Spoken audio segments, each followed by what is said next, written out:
Vous êtes en direct sur RTI. Bonsoir. Cet après-midi, le chef de l'État, le président Alassane Ouattara, a donné le premier coup de pioche des travaux de réhabilitation de la route dégradée de l'axe à Bobo-Niama. C'est dans le district d'Abidjan. Ces travaux de réhabilitation de ce tronçon, long de plus de 4 km, vont coûter plus de 7 milliards de francs CFA. La livraison de la nouvelle route est prévue dans 12 mois. Dans l'actualité également, l'organisation d'un séminaire dans le secteur finance avec pour thème de réflexion le manuel des statistiques des finances publiques 2001 du FMI, le Fonds monétaire international. Ce séminaire organisé par le Centre régional d'assistance technique du FMI pour l'Afrique de l'Ouest s'inscrit dans le cadre de l'exécution de son programme d'activité. Ces travaux visent à renforcer les connaissances des participants sur le tableau des opérations financières de l'État de Côte d'Ivoire en conformité avec les normes internationales. Des précisions vous seront données au journal de 20 h. Abidjan, la capitale économique ivoirienne, va abriter le vendredi prochain la 7e session ordinaire du Conseil de convergence de la CEDEAO, axée sur plusieurs points, dont l'état de la mise en œuvre du programme de la monnaie unique dans l'espace CEDEAO. L'actualité de ce lundi, c'est aussi le démarrage des inscriptions à la maternelle et au CPM dans les établissements publics sur toute l'étendue du territoire. Pour le préscolaire, sont concernés les enfants de 3 à 5 ans et pour le CP, cours préparatoire première année, ceux âgés de 6 à 9 ans. Il faut noter que les enfants ne disposant pas d'acte de naissance peuvent être inscrits sur engagement des parents à remplir toutes les conditions dans les meilleurs délais. Ces inscriptions à la maternelle et au CP1 sont entièrement gratuites, il faut insister, sont entièrement gratuites. Les inscriptions à la maternelle et au CP1 prennent fin le samedi prochain. Au Sénégal, Aminata Touré a été nommée hier dimanche Premier ministre par le président Macky Sall. L'ancien ministre de la Justice prend ainsi la tête du gouvernement sénégalais après le limogeage d'Abdoul Mbaye. Aminata Touré, nouveau chef du gouvernement sénégalais, doit faire connaître la formation de son équipe. Voici le nouveau Premier ministre du Sénégal. C'est une femme. Elle s'appelle Aminata Touré et c'est elle-même qui a annoncé sa nomination.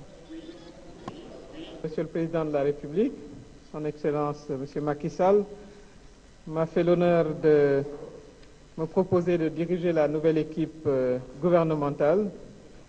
Je voudrais rendre grâce à Dieu et le remercier pour la confiance, la marque de confiance. Et j'ai accepté ce poste avec beaucoup d'humilité. Aminata Touré remplace Abdoul Mbaye qui a été remercié après 17 mois à la tête du gouvernement sénégalais. Rien n'a filtré sur les raisons de son limogeage. La presse évoque son manque d'efficacité et ses éventuels liens avec l'affaire Hissène Habré.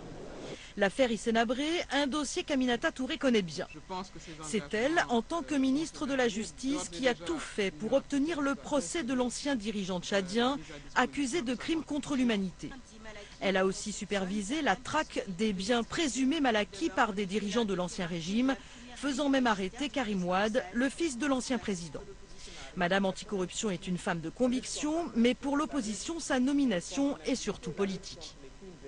Je crois que le président avait aussi besoin de répondre à la forte demande des militants de son parti qui voulaient un Premier ministre membre de leur formation politique.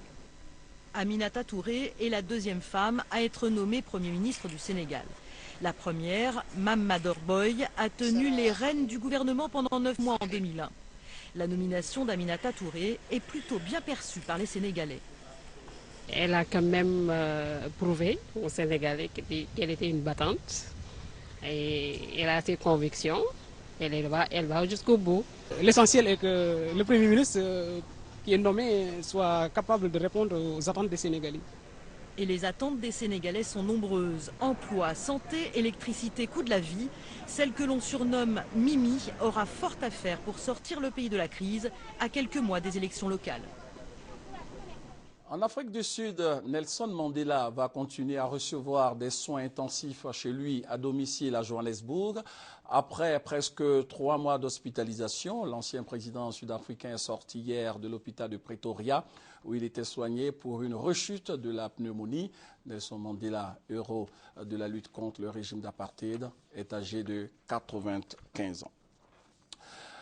Après l'annonce de Barack Obama demandant le feu vert du Congrès américain avant d'intervenir en Syrie, John Kerry, le secrétaire d'État américain, multiplie les interventions pour assurer qu'il existe des échantillons prouvant l'utilisation de gaz syrien en Syrie.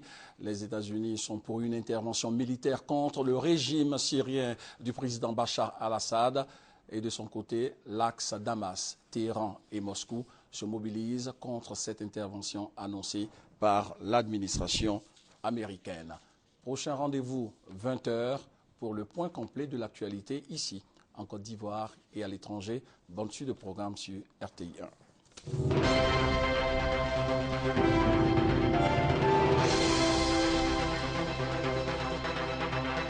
1.